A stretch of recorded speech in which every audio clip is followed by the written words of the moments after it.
ఇరాన్కు count down start అయింది. Hormuz straight తెరవకపోతే నరకం అంటే ఏంటో చూపిస్తామంటూ ట్రంప్ వార్నింగ్ కూడా ఇచ్చారు. నిన్న ఇరాన్కు 48 గంటల డెడ్ లైన్ పెట్టారు ట్రంప్. ఇరాన్కు మరొక 24 గంటల సమయం మాత్రమే మిగిలింది. ఇప్పటికే 48 గంటల్లో వన్ డే గడిచిపోయింది. మరొక్క రోజు సమయం మాత్రమే మిగిలింది. హర్మూజ్ స్ట్రైట్ ఓపెన్ చేయకపోతే ఇరాన్ పవర్ ప్లాంట్స్పై అమెరికా బాంబుల వర్షం కురిపిస్తుంది అంటూ చెప్తున్నారు. ఇప్పటికే ఇరాన్ ఎయిర్ స్పేస్లో అమెరికా యుద్ధ విమానాలు ఎంట్రీ ఇచ్చాయంటున్నారు. ఇరాన్పై విరుచుకుపడేందుకు సిద్ధంగా ఉన్నాం అంటూ అమెరికా స్పెషల్ ఫోర్సెస్ ఇప్పటికే ప్రకటించారు. మరోవైపు అమెరికా బెదిరింపులకు లొంగేది లేదంటూ ఇరాన్ ఒక ప్రకటన కూడా చేసింది. అమెరికా ఇజ్రాయెల్కు ఒక సర్ప్రైజ్ ఇస్తామంటూ వార్నింగ్ ఇస్తోంది. మిడిల్ ఈస్ట్లోని యుఎస్ బేస్లపై మిజైల్స్ వర్షం కురిపిస్తుందంటూ హెచ్చరిక జారీ చేసింది. ఇదిగో మీకు నేను స్క్రీన్లో చూపించే ప్రయత్నం చేస్తున్నాను. నిన్న ట్రంప్ చేసినటువంటి ట్వీట్ అది.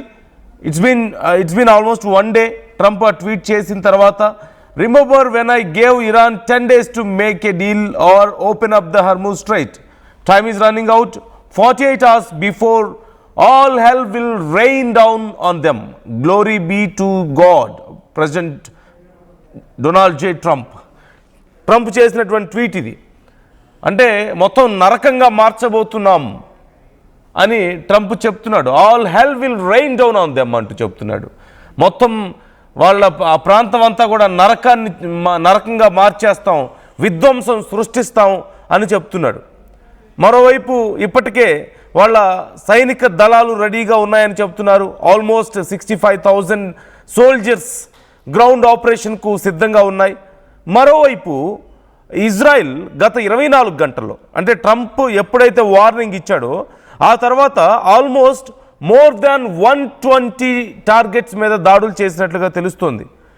వాళ్ళ ఎయిర్ డిఫెన్స్ సిస్టమ్, ఇరాన్కి సంబంధించినటువంటి air defence system, missile bases టార్గెట్స్గా వరుసగా దాడులు చేసినట్లుగా తెలుస్తోంది. మేజర్గా మహ్షర్ పెట్రోకెమికల్ ప్లాంట్ మీద, అలాగే న్యూక్లియర్ సైట్స్పై కూడా కొంత దాడులు జరిగినట్లుగా తెలుస్తోంది. రిపీటెడ్ స్ట్రైక్స్ జరిగినట్లుగా మనకు సమాచారం అందుతుంది. మనం చూసాం నిన్న కూడా బుషర్ న్యూక్లియర్ పవర్ ప్లాంట్ మీద దాడులు జరగడాన్ని మనం చూసాం. ఇక మరోవైపు ఇటు గల్ఫ్ దేశాల మీద సైతం మరిన్ని దాడులు చేయడానికి సిద్ధంగా ఉన్నామని చెబుతున్నారు. ఇలా ఉంటే ఇరాన్ ఏమో మరొక హెచ్చరికను జారీ చేసింది. We're ready to give surprise అంటూ చెప్తోంది. To Israel and American soldiers we're ready to give surprise అని చెప్తున్నారు. What kind of surprise we can expect from Iran? ఇప్పటికే అమెరికాకి ఇజ్రాయెల్కి చాలా సర్ప్రైజ్లు ఇచ్చింది ఇరాన్. ఒక అమెరికాకి ఇజ్రాయెల్కి మాత్రమే కాదు, ప్రపంచానికే సర్ప్రైజ్లు ఇచ్చింది. డ్రోన్లు, మస్కిటో ఫ్లీట్స్, ఈ చిన్న చిన్న బోట్స్ ఉపయోగించి నేవీలోను ఎయిర్ ఫోర్స్లోను ఇంత భయంకరమైన యుద్ధం చేయొచ్చని చూపించి సర్ప్రైజ్ ఇచ్చింది. వాళ్ళ supreme leader Ayatollah Ali Khamenei పోయిన తర్వాత ఇక యుద్ధం అయిపోయింది, ఏదో ఇదంతా 2 రోజుల యుద్ధమే అని చెప్పేసి అనుకున్న సమయంలో ఇప్పటికీ 5 వారాల యుద్ధం చేసి ఒక సర్ప్రైజ్ ఇచ్చిందని చెప్పాలి. అలాగే కేవలం ఆ నష్టాన్ని తమ వరకు మాత్రమే, అంటే యుద్ధం చేస్తున్న ఇరు భాగాలకు మాత్రమే కాకుండా ప్రపంచం మొత్తానికి ఆ ప్రెషర్ని బిల్డ్ చేసేలా, అక్కడి నుంచి ప్రపంచం మొత్తం ట్రంప్ మీద ప్రెషర్ని బిల్డ్ చేసేలా ఇటు అరబ్ దేశాల మీద దాడులు చేస్తూ కంటిన్యూగా దాడులు చేయడం ద్వారా ఒక రకంగా ఒక సర్ప్రైజ్ ఇచ్చిందనే చెప్పాలి ప్రపంచ దేశాలకి. ఇప్పటికీ కూడా ఇంత జరిగిన తర్వాత, 5 వారాల యుద్ధం తర్వాత, సుమారుగా ఇన్ని వేల దాడులు జరిగిన తర్వాత కూడా still we're ready to continue war, we're ready to finish the war అని చెప్తున్నారు ఆన్ దేర్ టర్మ్స్. సో మరొకసారి ఇరాన్ సర్ప్రైజ్ ఇచ్చింది అన్ని రకాలుగా ప్రపంచానికి, ఆ 2 దేశాలకి. So still they have more surprises to unleash అని చెప్తున్నారు. సో ఎలాంటి సర్ప్రైజ్లు ఇవ్వబోతోంది ఇప్పుడు అమెరికా ఇజ్రాయెల్ సోల్జర్స్కి? ఇరాన్ ఎలాంటి సర్ప్రైజ్లు ఇవ్వబోతోంది అనేదే చాలా కీలకంగా మారింది. ఈ నేపథ్యంలో ఇరాన్ దగ్గర ఉన్నటువంటి శక్తి ఏంటి అన్నప్పుడు ఇప్పటికే మిజైల్స్ని ఉపయోగించారు, ఆల్ కైండ్ ఆఫ్ డిఫెన్స్ సిస్టమ్స్ని ఉపయోగించారు. కాకపోతే ఓవైపు హౌతీల్ని, హెజ్బొల్లాల్ని రంగంలోకి దించుతున్నట్లుగా తెలుస్తోంది. మరోవైపు ఇరాక్లో ఉన్నటువంటి మిలిషియా గ్రూప్స్ని రంగంలోకి దించుతున్నారు. అంటే వాళ్ళ ప్రాక్సీలను ఇప్పుడు రంగంలోకి దించుతున్నారు అనేది చాలా క్లియర్గా అర్థమవుతోంది. సో ఇంకా దాచినటువంటి సర్ప్రైజ్లు ఏంటి ఇరాన్ దగ్గర? What do you think if Iran is going to do now? ఇప్పుడు ఇరాన్ ఏం చేసే అవకాశం ఉందని మీకు అనిపిస్తుంది? ఇంకా ఈ రెండు దేశాలకి, ప్రపంచానికి ఇవ్వాల్సినటువంటి సర్ప్రైజులు ఇరాన్ దగ్గర ఇంకా ఏం మిగిలి ఉన్నాయి? ఎలాంటి సర్ప్రైజులు ఇచ్చే అవకాశం ఉంది? అంటే కేవలం వాళ్ళ దళాలని బలంగా ఎదుర్కోవడం వలన, అంటే ఇప్పుడు వీళ్ళ దగ్గర ఉన్నటువంటి పవర్ ప్లాంట్స్ అన్నీ ధ్వంసం చేస్తామని, న్యూక్లియర్ ఫెసిలిటీస్ మీద లైక్ ఫోర్డో, నతాంజ్ మీద ఇప్పటికే దాడులు చేశారు, బుషర్ పవర్ ప్లాంట్ మీద దాడి చేశారు. వరుసగా గత 1 monthలో 4 times అక్కడ దాడి జరిగింది, ఇంక్లూడింగ్ ఎస్టర్డేస్ అటాక్. సో బుషర్ ధ్వంసం చేస్తే పరిస్థితి ఎలా ఉంటుందో ఆర్టీవీ మీకు చాలాసార్లు చెప్పింది. ఆ రేడియేషన్ ఇటు అరబ్ దేశాల వైపు విస్తరించే అవకాశం చాలా క్లియర్గా కనిపిస్తుంది. సో అయినా సరే మేము దాడులు చేయడానికి సిద్ధంగా ఉన్నామని చెప్తున్నాయి ఇజ్రాయెల్ అండ్ అమెరికా.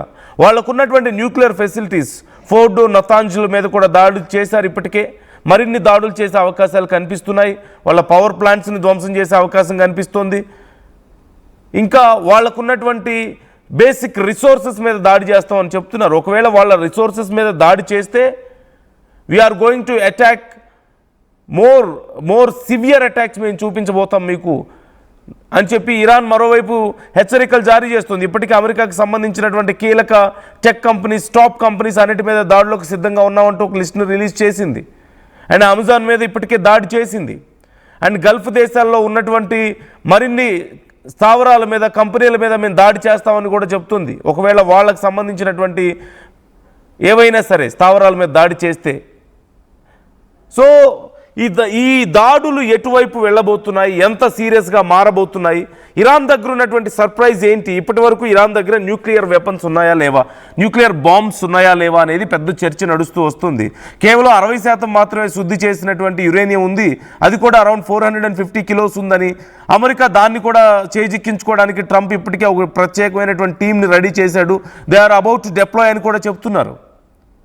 ఆ 450 kg యురేనియంని, 60% శుద్ధి చేసినటువంటి యురేనియంని చేజిక్కించుకోవాలని, అది అమెరికాకి తరలించాలని ఒక ప్రత్యేకమైన టీంని రంగంలోకి దించాడని, ఒక specialist team who can handle uranium, who can transport uranium with all the safety measurements, అలాంటి ఒక స్పెషల్ టీంని రంగంలోకి దించారంటూ తెలుస్తోంది. సో ఒకవేళ ఇరాన్ దగ్గర నిజంగానే అణ్వాస్త్రాలు రెడీగా ఉన్నాయా? అదేనా ఇప్పుడు ఇరాన్ ఇవ్వబోతున్నటువంటి సర్ప్రైజ్? ఓవైపు ట్రంప్ ఏమో మేము విరుచుకు పడబోతున్నాం, కీలకమైనటువంటి అన్ని పవర్ ప్లాంట్స్ని ధ్వంసం చేస్తాం, పవర్ సప్లై లేకుండా చేస్తాం, బ్లాక్అవుట్ చేస్తాం మొత్తం ఇరాన్ని, భయంకరమైన విధ్వంసాన్ని మేము సృష్టించబోతున్నాం అని చెప్పి వార్నింగ్లు ఇస్తున్నాడు. It's been already 1 day, 1 more day to go. So ఆ 1 day తర్వాత ఏం జరగబోతుంది, రేపు ఏం జరగబోతుంది అనేది చాలా కీలకమైన విషయం. మీరేమైనా గెస్ట్ చేయగలిగే పరిస్థితి ఉందా?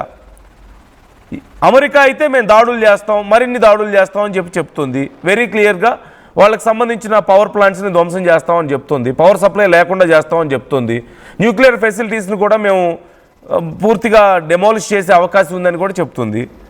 So we know what Trump is going to do. And almost 67,000 of soldiers రెడీగా ఉన్నారు, 67,000 సోల్జర్స్ రెడీగా ఉన్నారు గ్రౌండ్ ఆపరేషన్ కోసం. They might start ground operation. So we have some clarity about US or Israel attacks or plans. But what Iran is going to do now? ఇప్పటికే Iran నేను ఇంతకుముందు చెప్పినట్లుగా, discuss చేసినట్లుగా చాలా సర్ప్రైజ్లు ఇచ్చింది. అన్ని రకాలుగా ప్రపంచాన్ని ఒక రకంగా సర్ప్రైజ్ చేస్తూ వచ్చింది.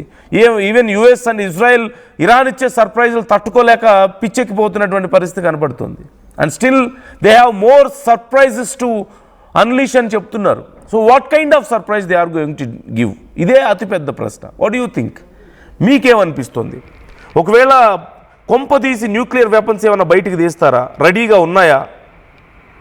లేకపోతే ఇప్పటి వరకు ప్రయోగించినటువంటి బాంబుల కంటే ఇంకా భయంకరమైనటువంటి మిజైల్స్ ఏమన్నా సిద్ధం చేసి ఉన్నారా? లేదు అంటే ఇప్పటికే అమెరికన్ సోల్జర్స్ని, అమెరికన్ సిటిజన్స్ని కొంతమందిని కిడ్నాప్ చేయాలంటూ ఇరాన్ ప్లాన్ చేస్తూ వస్తుంది. ఒకవేళ అలాంటిది ఏమైనా చేసిందా, చేస్తోందా, చేయడానికి సిద్ధంగా ఉందా? ఏం చేసే అవకాశం ఉంది? ఇంకా ఏమేం దాచి ఉంది ఇరాన్? వీఆర్ వెల్ ప్రిపేర్డ్ అని ఇప్పటికే ఒక వీడియోని రిలీజ్ చేయడానికి కూడా మీరు చూశారు కదా. So try to comment your opinions. రాబోతున్న 24 గంటల్లో మరింత విధ్వంసాన్ని ఈ ప్రపంచం చూడబోతోందా? ఇప్పటి వరకు జరిగిన విధ్వంసం కంటే మరింత భయంకరమైనటువంటి దాడులు మనం చూడబోతున్నామా? ఇప్పుడు యుద్ధం చేసుకుంటున్నటువంటి ఇరు పక్షాలకి, వాళ్ళ మిత్ర దేశాలకి లైక్ అరబ్ కంట్రీస్ లాంటి దేశాలకి మరింత నష్టం, మరింత లక్షల కోట్ల డాలర్స్ సంపద ఆవిరవబోతోందా? న్యూక్లియర్ వార్ దిశగా ఈ వార్ వెళ్ళబోతోందా నెక్స్ట్ స్టేజ్లో? ఎందుకంటే they fired all their missiles, they fired all their drones, all kind of weapons they used till now. So what else they need to use? What else they have, what kind of surprises they are going to give అనేది ఇప్పుడు ఎవరికి అర్థం కావడం లేదు. So nuclear war దిశగా ఈ యుద్ధం వెళ్ళబోతోందా? What do you think? మీ అభిప్రాయాలను కామెంట్ చేసే ప్రయత్నం చేయండి. అండ్ ఎప్పటికప్పుడు ఏం జరగబోతుందన్న విషయాలకు సంబంధించి ఆర్టీవీ మీకు ఈ డీటెయిల్స్ అందిస్తుంటుంది. మరిన్ని సర్ప్రైజ్లు ఇరాన్ ఏమి ఇవ్వబోతోంది?